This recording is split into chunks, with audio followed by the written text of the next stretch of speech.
Hey everybody, it's Gypsy, and welcome to On the Edge of Appalachia. Today is Friday, June 13th, and it's time for my weekly gardening update. So next week will be the last week for 2 months that it is on Friday, and I'll be doing them on Saturdays because the vending season is nearly over. So this week, let's see. You can see my valerian is doing beautifully. The lovage is blooming. Of course, the spearmint, it's always doing great. Oh, over here, look at my beautiful chamomile. I harvest this every day, and I love doing it because the smell is wonderful. My younger son, he loved Jolly Ranchers when he was a little boy. So when I'm picking these, they smell like the green apple Jolly Ranchers. It's so yummy. Let's see. My lavender is doing wonderfully. I did not harvest any. I do have a few more plants, but they're even younger than these. Because these are the first year for them, and I want them to get established. So hopefully next year I could do more, harvesting of lavender. So over here, this guy right here, I bought him, oops, he got out of the picture. I bought him at the flea market where I vend. Got him really cheap. He was brown, paint was all chipped, and his eyes were like covered with some kind of goop. I had to redo the eyes. Anyways, I want him to be gray, so I painted him gray with a little bit of sparkle to have him show up better. Let's see. As you can see, mugwort is doing good. I planted some sunflowers along here. I'm praying the chickens don't find them because I found out they like baby sunflowers. So, waiting for those to grow. This is Canadian goldenrod. Oh, look at my petunias. Look at that color. Isn't that amazing? So I'm going to put my a shepherd's hook in here to hang my hummingbird feeder, because I think that will attract them. And when my morning glories and my moonflowers start blooming, oh, it'll be great. It will be great. Look how good my nasturtium is doing. I planted those not a bit long ago from seed. Let's see. What else? Over here, I wanted to show you. These, my morning glories, have decided to start climbing this week, and they're really climbing quick now. Over here, right there is the moonflower. It's trying to catch up. I think I see a tendril coming. So I'm really excited about that. It's just going to arch over. It's going to be so gorgeous. This is one of my tomatoes that I planted that was really skinny and scrawny and purple, and I didn't think it would make it. But most of my nightshades were like that this year. I put them in the ground, and they're coming around. So, let's see. This week was mostly cleanup. I put some little basil plants in here and there, but, I have so many weeds. It's a constant struggle. So I have been just kind of trying to take care of that. So what did I do in here? Well, I put this stepping stone right in where you come in, just beyond the gate. I got Christian's pepperoncinis, nice and weeded. They're looking good. I started on the garlic, didn't finish there, but I'm going to get back to that. Fenugreek and dill, nice and weeded. I'm going to start this way too. I'm just trying to it is such a mess in here. You know, and I'm the only one who really does this, so it's hard to keep up. So, you see these tomato plants here. I put those in not all that long ago, and again, they were skinny, scrawny, and purple. So, if you have that issue, don't toss them.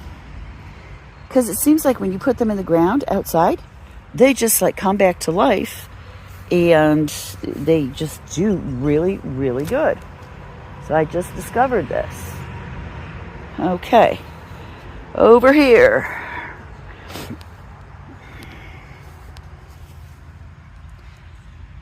The cucumbers are doing great. Again, over here, these are cherry tomatoes along the fence line. And again, they were skinny, scrawny, pathetic, purple. So I've been working on weeding the carrots. See, the thing is, I have too many gardens and big gardens, and I just am having trouble keeping up. And then as soon as I get one cleared out, I go to do another, I turn around, and there you have it. It is filled with weeds again. And my peas are just doing fantastic. I think that's unusual for this late in June because it should be too hot for my peas, but we've had a cold season this year, cold and rainy. I don't think peas really care for the rain, but these are doing great. We have a nice harvest coming here soon. That's getting there. And as you can see, they go all the way around this fence. So yeah, it's really exciting. And of course, because it's been cold, look at my lettuce. Isn't it gorgeous? Gorgeous, gorgeous, gorgeous. In here, I just planted these in here a couple weeks ago, if that. Again, the pathetic, skinny, scrawny ones. This is my freckled romaine, still doing fantastic. And this, I planted beans here, and I have to look at my notes because I can't remember. Not provider beans, they're a pole bean, maybe Kentucky Market. But I planted those along here. Let's see. So I've just been doing a lot of cleanup.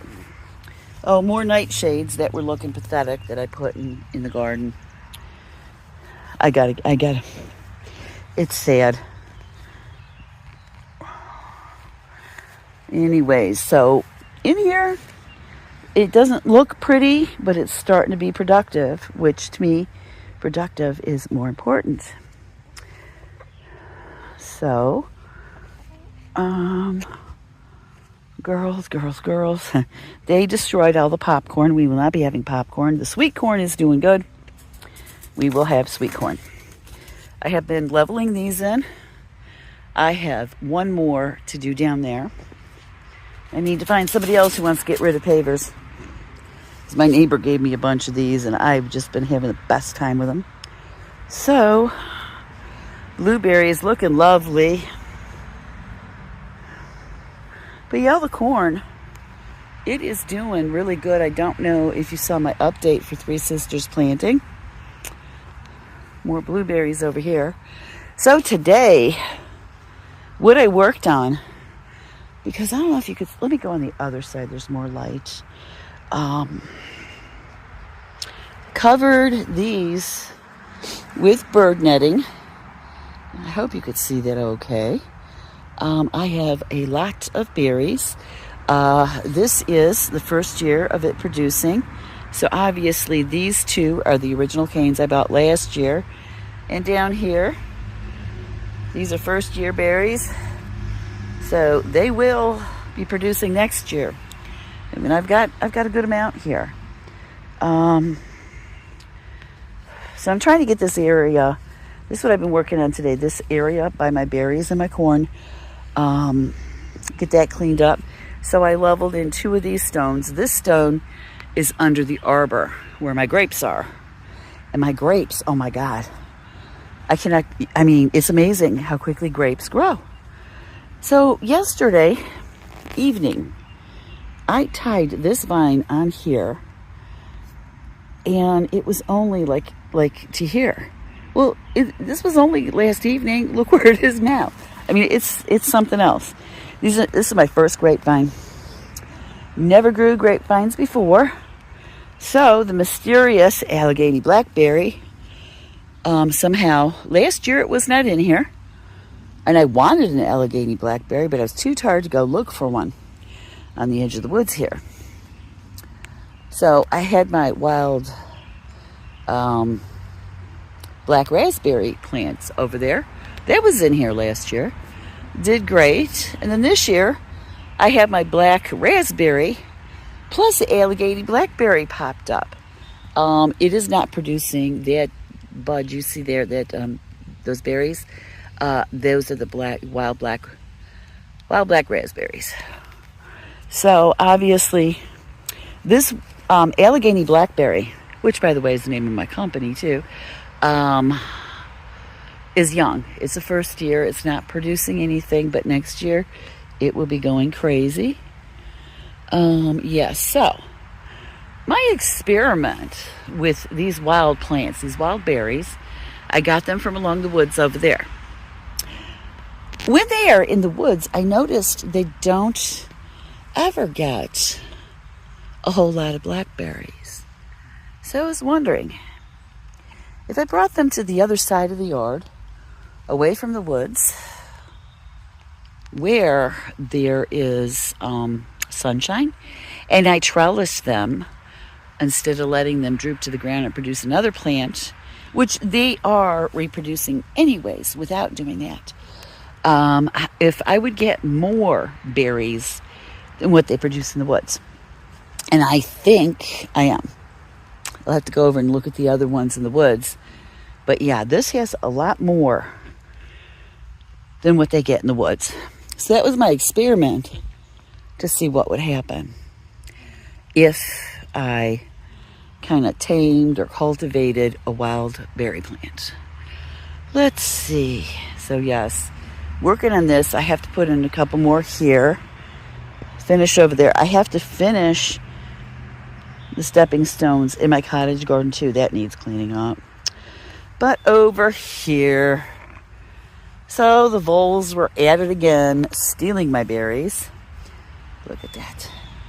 So I got my Molmax out. It's basically castor oil, but I am not going to mix up castor oil and then figure a way to spray them over this huge garden. I just go get the Molmax and I sprayed it. Now, this is from last year, and there was some left, but not a whole lot. Didn't do a damn thing. So yesterday I ran up, got a fresh new bottle. I sprayed again. So I better start getting strawberries. I missed my June bearing because I don't see any more blossoms on here. They got all those, so I missed the Wendy's. But my ever-bearing, I should start getting a lot now. Okay, I'm going to put you guys on hold because I'm looking blurry here again. I don't know if it's the rain or what. Okay, that looks a little better, I think. So anyways, I'm hoping I got that problem straightened out. The Molmax worked great last year. In fact, my son went to the back of the property to do some squirrel hunting. Comes back in the house, he goes, Mom, where's all the squirrels? I had to explain to him about the Molmax. This is my rhubarb. That was this little thing I planted about a month or two ago. And look, and it's got constantly has new shoots coming up. It's really doing good. So, the corn. Although it still needs weeding, it's doing great. I did a video, was it yesterday or the day before, an update on the Three Sisters planting method, because I did the beginning one about 2 weeks ago. Wasn't much to show. Well, now we've got these beautiful little stalks. The beans, these are Kentucky Market Pole beans in this section, are coming up nicely. And these are my sugar pie pumpkins. So, yes, this is doing good. So let me see. Got a little table and chair there next to my garden, so when I need to take a break, I can watch the birds. Where's my bird feeder? My bird feeder over there, and it's right next to my cottage garden, which smells so good. No, no, no, no, no. Out. These girls, I'm telling you. Go. Go. Come on. Come on, baby. Come on, everybody out. So I'm going to put you guys on hold. There's one more thing I want to show you. I did not do this. My son and daughter-in-law did, but it is so great. Two things in the front yard. I want to show you guys. Really looks beautiful. One more thing I forgot to show you. I planted sunflowers along here. The girls ate 2 of them. So, I don't know. But I think it'll look cute there. So, our mailboxes were hanging by a thread. I mean, literally, they were just about ready to fall in to the ditch, and the post was just a mess. My son and daughter-in-law are so good with building things. They made this beautiful post for the mailboxes. A lot of cars coming. I hate living on a state route. So noisy. Anyways. And they got, for the postman to see, because we have 2 houses on the property. So, and then we're getting signs for the sides. So people who are driving and are trying to find us. But I thought they did an excellent job. And then I had been telling my son, we need to have a flag somewhere. We didn't want to put it into the aluminum siding. So, we're going to walk up there and take a look at the beautiful job they did on there. I know it looks like just a post, but if you've never put a wooden post in before, I mean, it's a lot of work. You have to dig down really deep and cement and everything. And they stained it. They put the flag up. And then they got a floodlight. So now we've got a flag. So I think they did a really great job. And it just showing you guys so I could show my appreciation.